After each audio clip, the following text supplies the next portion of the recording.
سلام دوستانو، په دې لږ تاسو پر تروغ جوړ ګران ملګرو، زه یم سید الله حسن زه بیا تاسو ته د ویني په زړه پورې ویډیو سره راغلی یم.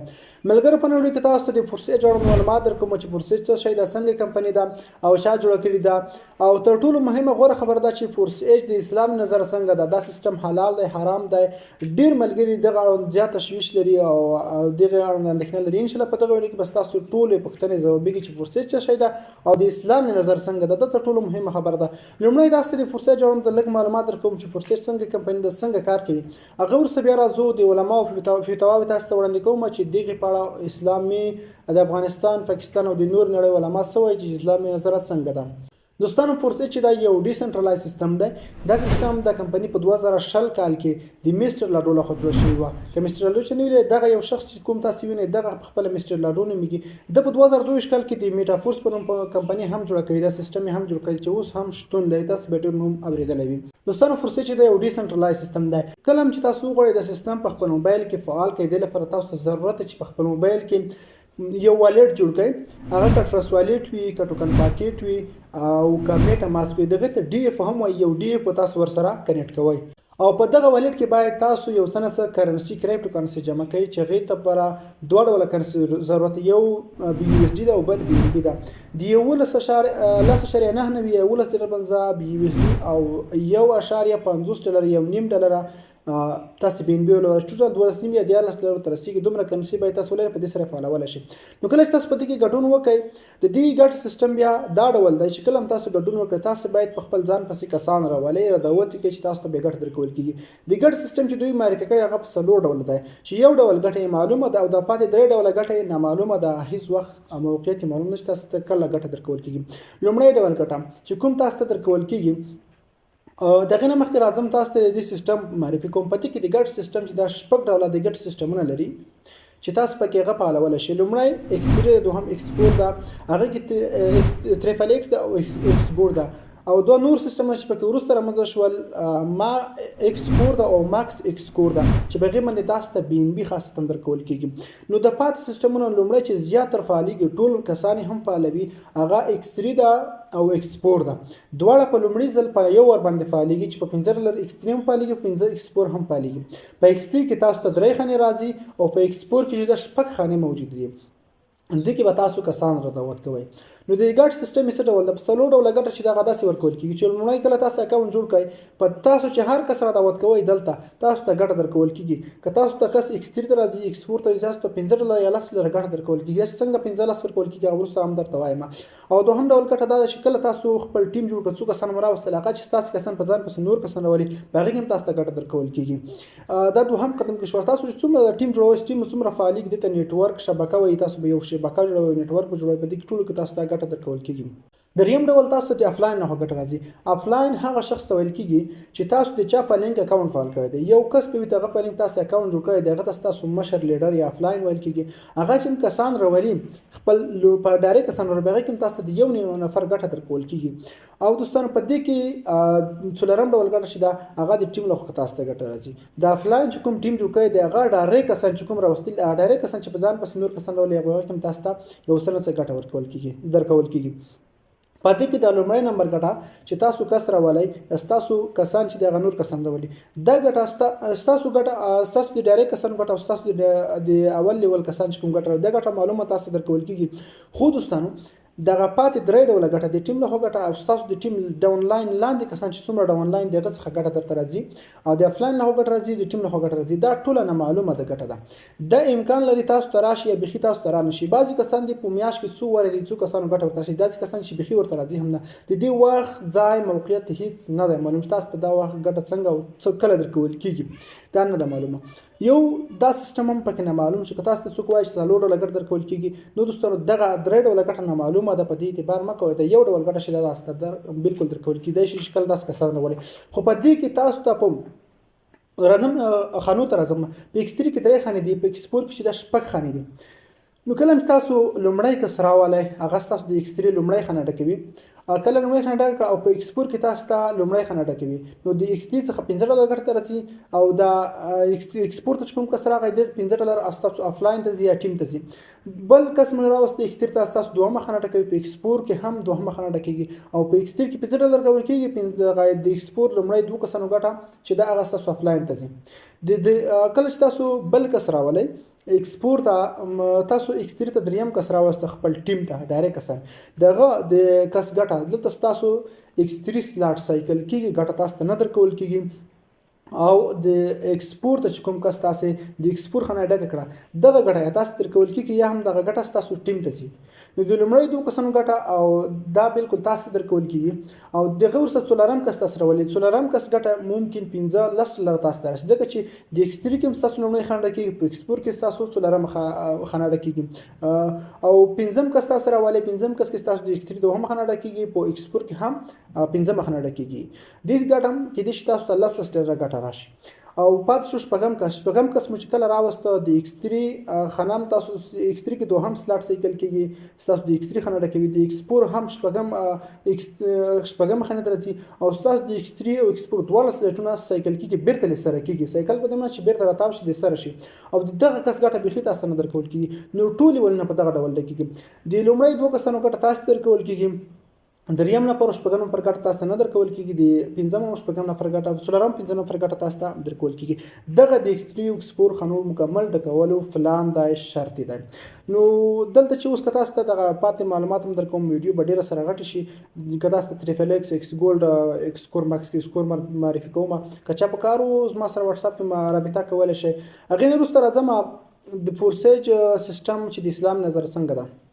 دوستانو دې ته ورته سیستمونه کا فورسیج دا کا میټا فورس دا کا فورس 1 دا او واتر سپورت دا د نور سیستمونه براشي ورسته کې شي نور هم را پیدا شي دا سیستمونه چې کوم دي ټول د کسانو راوستل دي نتورک مارکیټینګ د طبقه سره ولغه بل ول په دې کې نه هیڅ کار نشته نه خستل نه خرڅول کوم بل څه پکې نشته خاص دي کسانو راوستل دي کسان برولې کسان بوتل دعوت کوي تاسو ته ګټ تر کول کیږي نو دا سیستمونه د ټولو فعال چې دا فتوا یو دا اسلام نظر ډېر علما او کرام په دې باندې فتوا ورکړي دا لازم دی افغانستان مشهور شیخ چې کوم دا شیخ صاحب عبدالحمید خماسي نوميږي هغه فتوا هم تاسو راوړي د قسم د یوام یشکیږي ز په دغه باندې اختاوم د نه ډیر وخوشو چې د علماء فتوا مې راټولولې نو په دې کې ماته د شیخ صاحب حماسي فتوا ډیره غوړه ښکاره شوه ډیره واضح دلایل هم راوړي دي هغه مې تاسو ته راوړي دا فاتح فتوا تاسو مکمل واورئ زه د دې ویډیو نو ورسره تاسو ته پلی کوم تاسو واورئ په غاړه چې د پروسیجر سوی حلال دا که حرام دا تاسو په خپل د دله خو واورئ که حلال وکړو ته که حرام بیا تر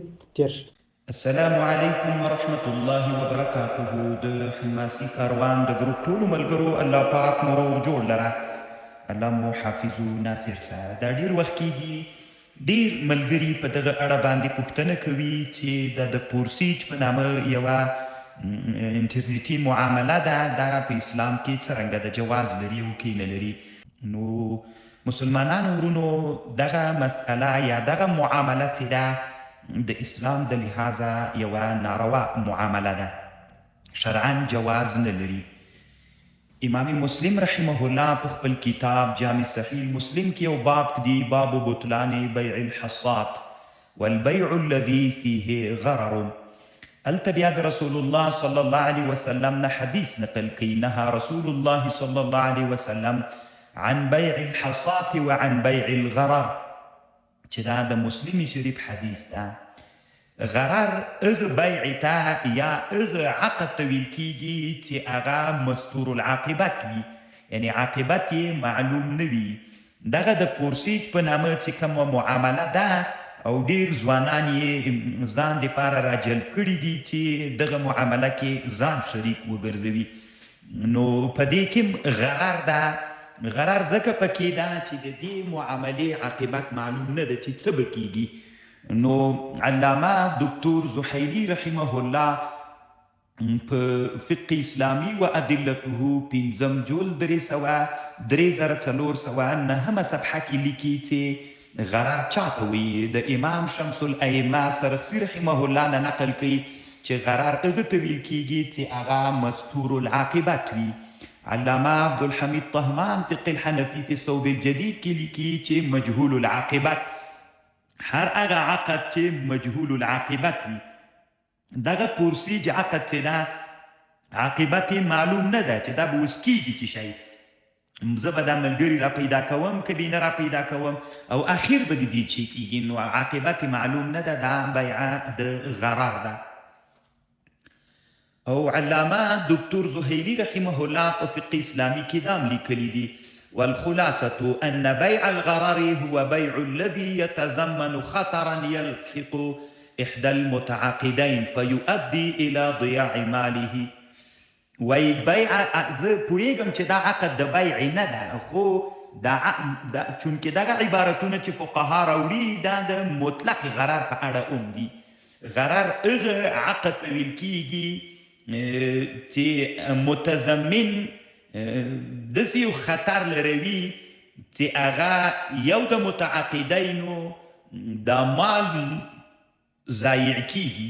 یعنی معنا دا هغه عقد ده چې متضمن داسې خطر لره ده چې یو د متعاقدینو نه دا دوه کسان چې خپل منځ کې عقد کوي په دې متعاقدینو کې د یوه مال ضایع کېږي نو دا غرر ده. دلته هم همداسې ده.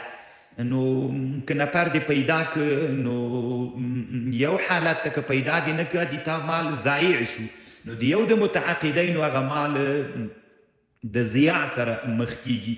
هغه خبر علامه دکتور زهیلی په فقه اسلامي کې ذکر کړې ده. او مخکې مې چې حدیث د مسلم وویلې چې نهى رسول الله صلی الله علیه وسلم عن بیع الحصات وعن بیع الغرر. د مونږ په حنفي فقه کې یا د څلورو مذاهبو علماو په فقه کې مسأله علما داسې ذکر کوي هلته وایي چې بیع د ملامسي یا بیع د منابذې یا بیع الحصات دا درې واړه ناروا بیع دي. علامه ابن الهمام په فتح القدیر شپږم جلد 383 صفحه کې لیکي چې دغه درې واړه بیع ولې ناروا دي. نو دی وایي چې ناروا ځکه د هغه علت پکې دا ده چې یا جهالت پکې ده یا تړل د یو چا د مالکول تر یو متردد شي پورې دي. معنا یو چا سره داسې یو څوک چې ته مالکوي د یو شي مالک ګرځوي خو هغه تر داسې شي پورې تړي چې هغه شی متردد وي.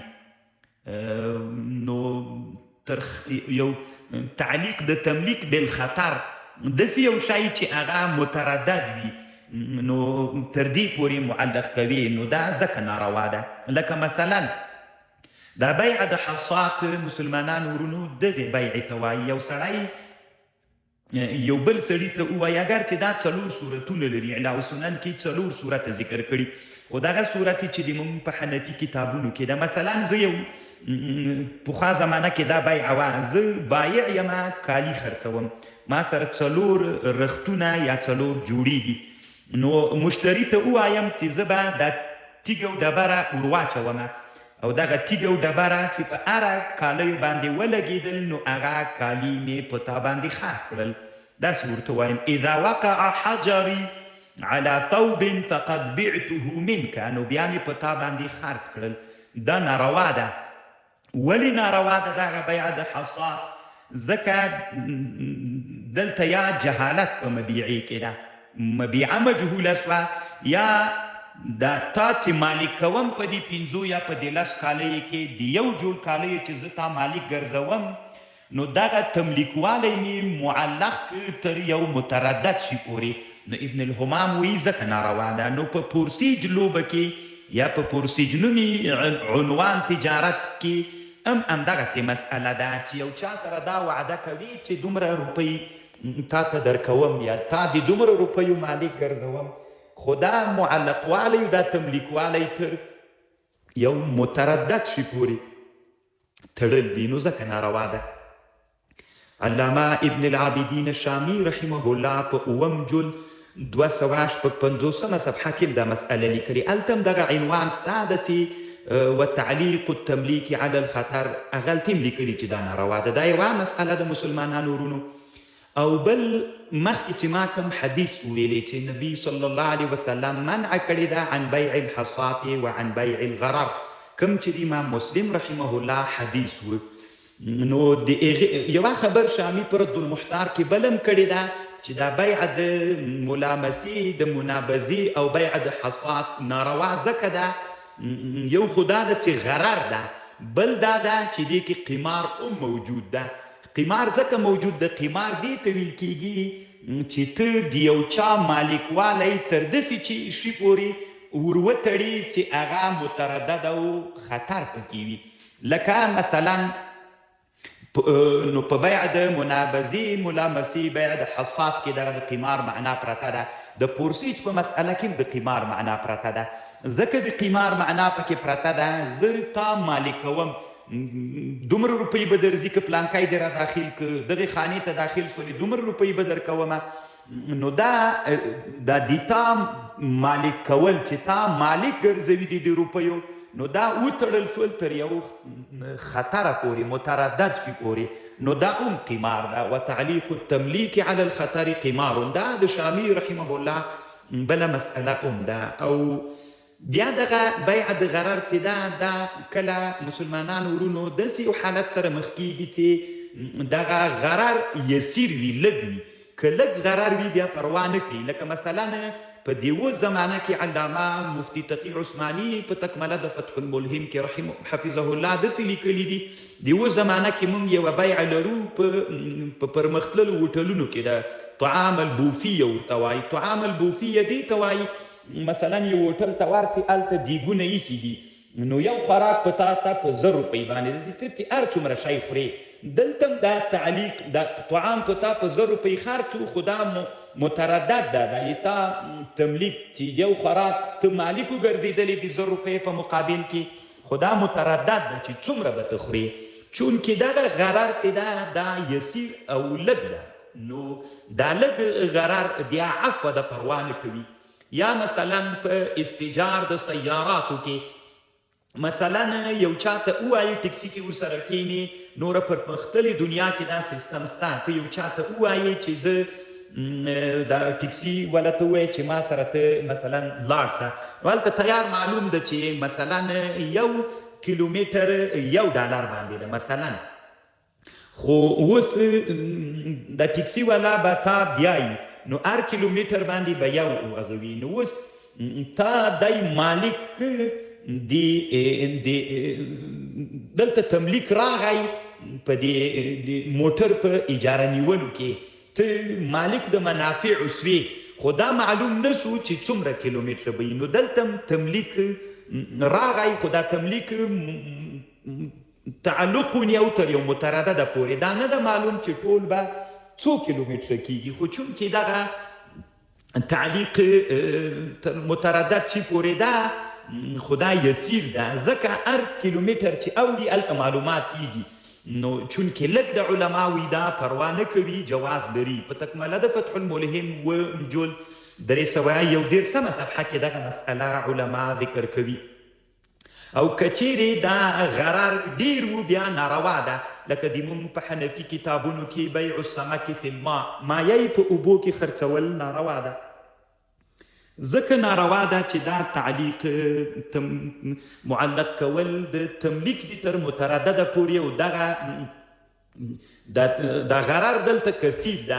یا مرغه په هوا باندې خرڅول، یا د غوا په تیانو کې شودې خرڅول، دلته غرر کثیر ده. نو اوس د فورسیج تم چې سړی عمیق فکر وکړي، په دې کې غرر ډیر ده، ځکه د دې هغه عاقبت بیخي مستور غوندې ده. نو مسلمانانو ورونو له دې نه ځان جدا هغه کوي. دغه اکثره بعضې داسې خلک چې د مسلمانانو پیسو ته یې چل جوړ کړی وي، غواړي چې د مسلمانانو مالونه یا د مسلمانانو هغه دنیا وي، هغه حلاله دنیا یې ترنه په یوه چل لار باندې ترېنه حاصله کړي. نو ځوانانو مسلمانانو ورونو ډېر فکر مو وي چې دغسې ناروا او غیر معلوم العاقبت مسئله کې ښکیل ونه ګرځېږئ. الله پاک مو روغ جوړ لره، الله مو نصرت وکړه.